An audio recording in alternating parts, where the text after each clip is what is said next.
Supreme കോടതി chief justice സൂര്യകാന്തിൽ ഒരു പരാമർശം നടത്തിയതിൽ നിന്ന് ഉയർന്നു വന്ന ഒരു സംഘടനയാണ് CJP, കോക്രോച്ച് ജനതാ പാർട്ടി. അവർ നീറ്റ് ക്രമക്കേടിനെ തുടർന്ന് കേന്ദ്ര വിദ്യാഭ്യാസ മന്ത്രി ധർമ്മേന്ദ്ര പ്രധാൻ രാജിവെക്കണമെന്നാവശ്യമായിട്ട് ഇന്ന് ന്യൂഡൽഹിയിൽ ഒരു സമരം നടന്നു. അപ്പം ഇതിനെതിരെ ബജ്രംഗൻ പാർട്ടിക്കാര് ജയ് ശ്രീറാം വിളിച്ച് ആക്രമണം അഴിച്ചുവിട്ടു.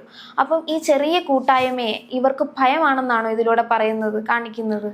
തീർച്ചയായും രാജ്യത്തെ വർഗീയ ശക്തികൾക്ക് എപ്പോഴും ഈ CJP അല്ലെങ്കിൽ കോക്രോച്ച് ജനതാ പാർട്ടിയുടെ ഈ ഒരു ഉദയം എപ്പോഴും ഒരു ഭയമായിട്ട് അവശേഷിക്കുകയാണ്. അതുകൊണ്ടാണല്ലോ അവരുടെ ഇന്ന് ജന്തർ മന്ദറിൽ സംഘടിപ്പിച്ച ആ ഒരു സമരം അട്ടിമറിക്കാൻ അല്ലെങ്കിൽ അത് ഹൈജാക്ക് ചെയ്യാൻ ബോധപൂർവം അവിടെ ഒരു പ്രശ്നമുണ്ടാക്കിയത്. ആനിരാജ ഉൾപ്പെടെ CPI ദേശീയ അംഗം ആനിരാജ ഉൾപ്പെടെയുള്ള മഹിളാ പ്രവർത്തകർക്കെതിരെ ആക്രമണമായിട്ട് അഴിച്ചുവിടുമ്പോൾ ഇവർക്കൊരു വ്യക്തമായ ഉദ്ദേശമുണ്ടായിരുന്നു. എങ്ങനെയും ഈ ഒരു സമരം പൊളിച്ച് അവരുടെ സർക്കാരിനെ രക്ഷിക്കുക എന്നുള്ള ഒരു ഹിഡൻ അജണ്ട.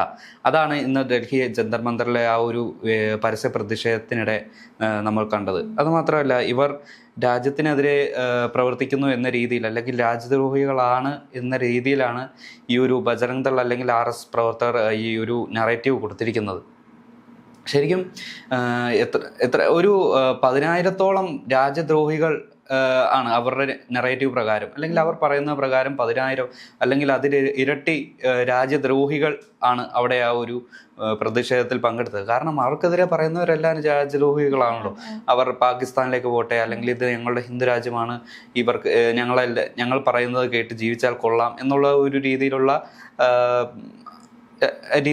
ഒരു എന്താ പറയുക ആറ്റിറ്റ്യൂഡിലാണ് ഇവരുടെ ഓരോ ചെയ്തികളും അല്ലെങ്കിൽ ഓരോ അക്രമ സംഭവങ്ങളും. നമ്മൾ ഈ നോർത്ത് ഇന്ത്യയിൽ കാണുന്നുണ്ടല്ലോ, ബജ്രംഗ് ദൾ സാധാരണക്കാരനായ ഓരോ പൗരൻ്റെയും മേൽ കയറുന്ന ഓരോ മനുഷ്യാവകാശ ലംഘനങ്ങളും കാര്യങ്ങളെല്ലാം കാണുന്നുണ്ടല്ലോ. ഇപ്പോൾ 22 ലക്ഷം അപേക്ഷകരുടെ പ്രതിനിധികളായിട്ടാണ് അവിടെ ഓരോ പ്രവർത്തകരും ഒത്തുകൂടിയത്. അവർക്ക് പിന്തുണയുമായി സോനം വാങ്ചുക്, പ്രകാശ് രാജ്, ആനി രാജ, അതുപോലുള്ള അല്ലെങ്കിൽ ലക്ഷദ്വീപിൽ നിന്നുള്ള ഐഷ സുൽത്താന പോലുള്ള ഓരോ സോഷ്യൽ ആക്ടിവിസ്റ്റുകളും നമ്മൾ ഇതിൽ പങ്കെടുത്തു. ഇവരെ എല്ലാം പൊളിച്ചെടുക്കാൻ വേണ്ടിയുള്ള ഒരു പ്ലാൻഡ് ആയിട്ടുള്ള ഒരു ഗൂഢാലോചനയുടെ ഫലമാണ് ഇന്ന് അവിടെ അരങ്ങേറിയത്. പോലീസിന് വെറും കൈയോടെ നിന്നിരുന്നെങ്കിൽ ഏറ്റവും കൂടുതലൊരു കലാപമായി മാറിയേനെ. കറക്റ്റ് ആ സമയത്ത് ഇവരെ ഈ ഒരു പ്രതിഷേധക്കാരുടെ ഒരു ആവശ്യം കൊണ്ട് മാത്രമാണ് ഇവരെ അറസ്റ്റ് ചെയ്ത് നിൽക്കുക. അത് പേരിന് മാത്രം. അവരെ ഒരു കുറച്ച് നേരം കഴിയുമ്പോൾ അവരെ പുറത്തേക്ക് വിട്ടയക്കുകയും ചെയ്യും.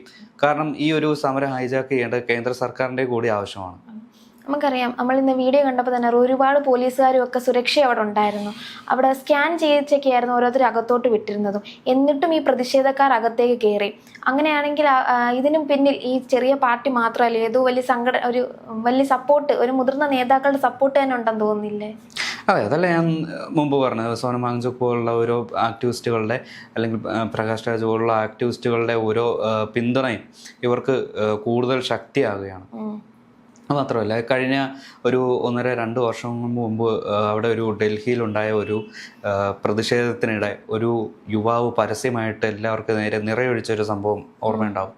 ഇത് അതിൻ്റെ ആ ഒരു സമയത്ത് നടത്താത്ത ഒരു പരിശോധന, അല്ലെങ്കിൽ സാധാരണ പ്രതിഷേധങ്ങൾക്ക് നടത്താത്ത പരിശോധനയാണ് ഇപ്പോൾ ഈ ഒരു CJP അല്ലെങ്കിൽ കോക്രോച്ച് ജനതാ പാർട്ടിയുടെ ഈ ഒരു പ്രതിഷേധത്തിന് മുമ്പ് അവിടുത്തെ ഡൽഹി പോലീസ് നടത്തിയത്. അത് മാത്രമല്ല, 12 കേന്ദ്രങ്ങളിലായി ഒരു 10-20,000 അല്ല 2,000-ഓളം പോലീസുകാരെ വിന്യസിപ്പിച്ചു. കാരണം അത്രയേറെ അവർ ഭയപ്പെടുന്നുണ്ട് എന്നതിൻ്റെ അർത്ഥമാണ്.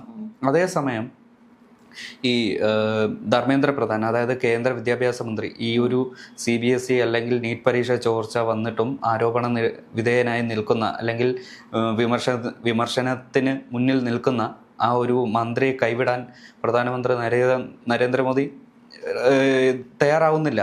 അദ്ദേഹത്തിൻ്റെ കൂടെയുള്ള ഫ്രാൻസ് യാത്രയിലും ഈ ധർമ്മേന്ദ്ര പ്രധാനെ കൂടെ അനുനയിപ്പിക്കുന്നത് ഈ ഒരു അദ്ദേഹം രാജി വെക്കേണ്ടതില്ല, അല്ലെങ്കിൽ അദ്ദേഹത്തിൻ്റെ രാജി ഈ ഒരു CJP ആവശ്യപ്പെടുന്ന രാജ്യത്തിൻ്റെ പ്രധാനമന്ത്രി മുഖവിലക്കെടുക്കുന്നില്ല എന്നുള്ള ഒരു ഉദാഹരണമാണ്.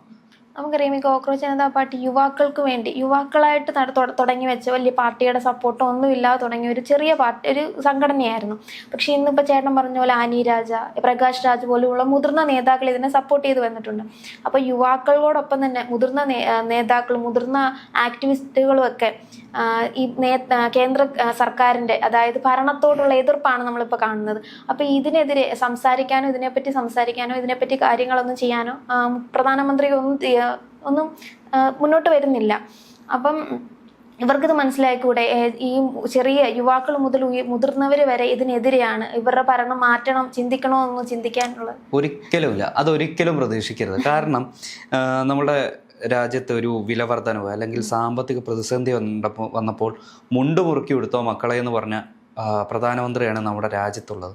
അതായത് വിദേശയാത്ര കുറയ്ക്കണം, ഒരു വർഷത്തേക്ക് സ്വർണം വാങ്ങരുത്, അത് മാത്രമല്ല വിദേശയാത്രകൾ കുറയ്ക്കണം എന്ന് പറഞ്ഞിട്ട് അദ്ദേഹം മറ്റൊരു വിദേശയാത്ര നടത്തി എന്നുള്ളത് മറ്റൊരു സത്യം. അങ്ങനെ പൊയ്വാക്ക് പറയുന്ന അല്ലെങ്കിൽ വെറും ഒരു ജനത്തിൻ്റെ മുന്നിൽ കോമാളിയാവുന്ന ഒരു രാജ്യത്തെ അല്ലെങ്കിൽ മറ്റുള്ളവരുടെ മുന്നിൽ രാജ്യത്തെ കോമാളിയാക്കുന്ന രീതിയിൽ അല്ലെങ്കിൽ അവിടുത്തെ പൗരന്മാരെ കോമാളിയാക്കുന്ന രീതിയിൽ നിങ്ങൾ മണ്ടന്മാരാണ്, ഞങ്ങൾ ഇനിയും വളരുമെന്ന രീതിയിൽ കരുതുന്ന ഈ ഒരു പ്രധാനമന്ത്രിയുള്ള രാജ്യത്ത് എത്ര ശബ്ദം ഉയർന്നാലും ഒരാളും അത് മുഖവിലക്കിടിക്കില്ല എന്നുള്ളൊരു മറ്റൊരു സത്യം. മാത്രമല്ല ഇപ്പോൾ സീനിയർ ആക്ടിവിസ്റ്റുകളെല്ലാം ഈ ഒരു കേന്ദ്രത്തിൻ്റെ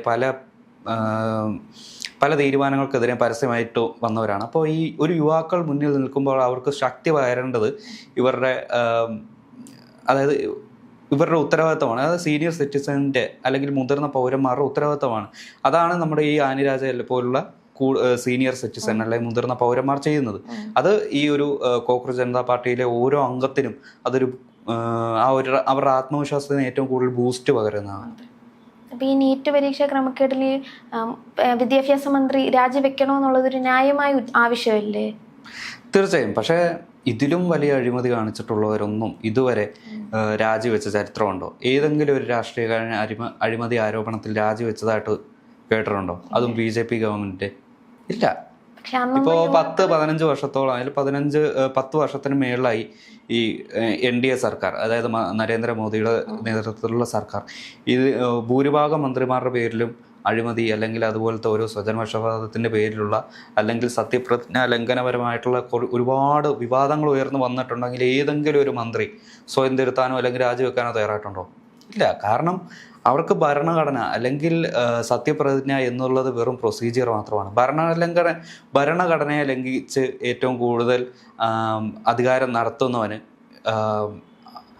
രാജ്യത്തിൻ്റെ പോളിസി അല്ലെങ്കിൽ രാജ്യത്തിൻ്റെതായിട്ടുള്ള കാര്യങ്ങളൊക്കെ ഒന്നും ശ്രദ്ധിക്കേണ്ട ആവശ്യമില്ല. അവരുടെ സ്വന്തം കീശ ഉറപ്പിക്കുന്നതും അവരുടേതായിട്ടുള്ള ഒരു സമൂഹത്തെ ഏകോപിപ്പിക്കുന്നത് മാത്രമാണ് അവരുടേതായിട്ടുള്ള ഒരു ലക്ഷ്യം. അല്ലാതെ രാജ്യത്തിൻ്റെ വികസനമോ അല്ലെങ്കിൽ രാജ്യത്തെ പൗരന്മാരുടെ ക്ഷേമമോ ഒന്നും ഇവരുടേതായിട്ടുള്ള കൺസേൺ അല്ല.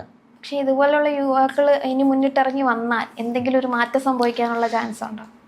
ഒരു വശത്ത് കോക്രോച്ച് ജനതാ പാർട്ടി പോലുള്ള ജനകീയ സംഘടനയിലുള്ള യുവാക്കൾ, മറുവശത്ത് ബജ്രംഗ് ദൾ, RSS പോലുള്ള വർഗീയ സംഘടന, അതായത് ആക്രമണങ്ങൾ